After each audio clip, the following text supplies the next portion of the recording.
පාස්කු විමර්ශන හරියට කරන්නේ නැහැ, හොරුන්ට දූෂිතයන්ට දඩුවම් කරන්නේ නැහැ. අපි ඇවිත් මේ ඔක්කොම වෙනස් කරනවා වගේ කතා කියලා විපක්ෂ පැත්තෙන් මාධ්‍ය ඉස්සරහා මයික් පලන්න හදන වැඩියෙන්ම කෑ ගහන මිනිස්සුන්ටම තමයි අපරාධකාරයෝ, පාතාල නායකයෝ, මද්ද්‍රව්‍ය ඒජන්තයෝ එක වැඩියෙන්ම සම්බන්ධතා තියෙන්නේ කියලා හිතනවා. අද චරිත් අබේසිංහට උණ දේ බැලුවම. අද උදේ ඔයාලා දකින්න නැති හිටපු අධිකරණ ඇමති විජේදාස රාජපක්ෂගේ පුතා නීතිඥ රකිත රාජපක්ෂත් සමග ජන බලවේගයේ හොරණ ආසන සංවිධායක විතරක් නෙමෙයි සජබේ කෘත්‍යාධිකාර මණ්ඩල සමාජිකයෙකුත් විදිහට ඉන්න චරිත් අබේසිංහත් අල්ලස් කොමිසමෙන් අත්අඩංගුවට ගත්තා. හේතුව තමයි රදවුම් බාරේ හිටිය රටම දන්න මද්ද්‍රව්‍ය ජාවාරම්කාරයෙක් පාතාල නායකයෙක් වෙන හරක් කටාගෙන රිමාන්ඩ් බන්ධනාගාරගත කරන්න කියලා රුපියල් ලක්ෂ 1200ක අල්ලස් ගත්ත කියන චෝදනාවට. ඉතින් මේ හිටපු අධිකරණ ඇමතිවරයෙක්ගේ පුතෙකුයි සජබ ආසන සංවිධායක වගේම කෘත්‍යාධිකාර මණ්ඩල සමාජිකයෙක් එකතු වෙලානේ මේ ඩීල් එක ගහලා තියෙන්නේ. ඒ කියන්නේ වේදිකාවල මරාගත්තට ඇතුලෙන් මේ ඔක්කොම යාළුවෝ. ඒ කියන්නේ පක්ෂ ભેදයක් නැහැ, පාට ભેදයක් නැහැ, දේශපාලන බලයත් පාවිච්චි කරලා සල්ලි වෙනුවෙන් මෙයාලා ඩීල් දාන්න ලෑස්ති.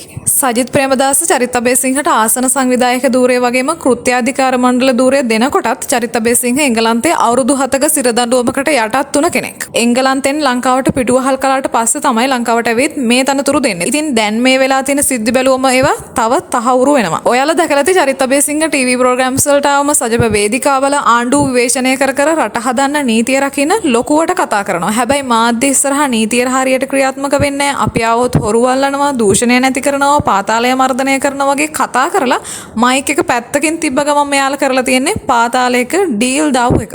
අනික් පැත්තෙන් රකිත රාජපක්ෂ ගත්තම රටේ නීතිය බාරව ඉන්න ඇමතිගේ පුතා එයාලගේ දේශපාලන බලයත් පාවිච්චි කරලා නීතිඥ වෘත්තියටත් නිගා කරලා පාතාලයත් එක්ක ඩීල් දාලා. ඩීఓ බාරේ ඉන්න පුද්ගලයෙක් රක්ෂිත බන්ධනාගාරගත කරන්න නම් අධිකරණ ඇමති, පොලිසිය ඇතුළු මේ ප්‍රබලයෝ ගොඩක් ඒකට මැදිහත් වෙන්න ඕන. ඒ නිසා අපි බලාගෙන ඉමු මේ ගැන ඉස්සරහට කරන පරීක්ෂණ වලින් තව නම් ගම් කොච්චර ප්‍රමාණයක් එළියට එවිද කියලා. ඒ නිසා මේ හැම දෙයකින්ම තේරුම් ගන්න ඕන ලංකාවේ මෙතෙක් තිබුණ ඩීල් දේශපාලනයේ, කුඩු පාතාල දේශපාලනයේ ඇත්ත කතාව මොකක්ද කියලා. ඒ වගේම මේ දැන් තියෙන ආණ්ඩුව මිනිස්සු දුන්නේ මැන්ඩේට් එකට බලාපොරොත්තු වුණා වගේම සාධාරණයක් කරලා නීතිය අකුරටම ක්‍රියාත්මක කරනවා කියලා හිතෙනවා මේ වෙන සිද්ධි දිහා බැලුවම.